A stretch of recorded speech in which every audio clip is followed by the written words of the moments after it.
সন্ধ্যার সময় একটু বেরিয়েছিলাম ঘরের কিছু প্রয়োজনীয় জিনিস কেনার জন্যে, তাই চলে এলাম স্পেন্সারে। ঘরের প্রতিদিনের ব্যবহারের জন্যে যেসব জিনিস দরকার হয় সেগুলোই আজ কিনছি। বাজারে অনেক কিছু পাওয়া যায়, কিন্তু ভালো মানের এবং প্রয়োজন অনুযায়ী জিনিস বেছে নেওয়াও খুব গুরুত্বপূর্ণ। তাই সময় নিয়ে এক এক করে সব কিছু দেখছি এবং পছন্দ মতো সংগ্রহ করছি।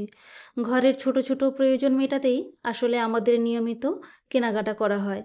চাল, ডাল, মশলা, নিত্য প্রয়োজনীয় সামগ্রী থেকে শুরু করে বিভিন্ন দরকারি জিনিস সব কিছু এক জায়গায় পাওয়া গেলে কেনাকাটাও অনেক সহজ হয়ে যায়। আজকের এই ছোট্ট শপিংয়ের উদ্দেশ্যে শুধু ঘরের প্রয়োজন মেটানো নয়, বরং আগামী কয়েকদিনের জন্যে প্রয়োজনীয় জিনিসগুলো আগে থেকেই সংগ্রহ করে রাখা। ব্যস্ত জীবনের মাঝে এমন কিছু সময় বের করে নিজের প্রয়োজনীয় কাজগুলো গুছিয়ে নিতে পারলে বেশ ভালো লাগে।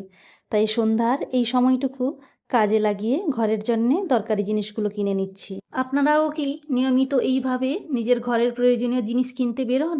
কমেন্টে অবশ্যই জানাবেন। ঘরের প্রয়োজনীয় জিনিসপত্র কেনাকাটা শেষ। এতক্ষণ শপিং করার পর একটু ক্লান্ত লাগছিল, তাই নিজেকে একটু সময় দিতে চলে এলাম প্রিয় ফুচকার কাছে। টক ঝাল আর মজাদার স্বাদের ফুচকা খেতে খেতে সন্ধ্যাটা আরও সুন্দর হয়ে উঠল। ছোট ছোট এমন মুহূর্তগুলো ব্যস্ত দিনের মাঝে আলাদা আনন্দ এনে দেয়। শপিং আর একটু খাওয়া দাওয়ার পর মলের বাইরে এসে কিছুক্ষণ বসে রইলাম। সারাদিনের ব্যস্ততার মাঝে এমন কিছু মুহূর্ত সত্যি অনেক ভালো লাগে। চারপাশে মানুষের আনাগোনা, কেউ বন্ধুদের সঙ্গে গল্প করছে, কেউ পরিবারের সঙ্গে সময় কাটাচ্ছে, আবার কেউ আমার মতনই একটু শান্ত পরিবেশে বসে সন্ধ্যার সৌন্দর্য উপভোগ করছে।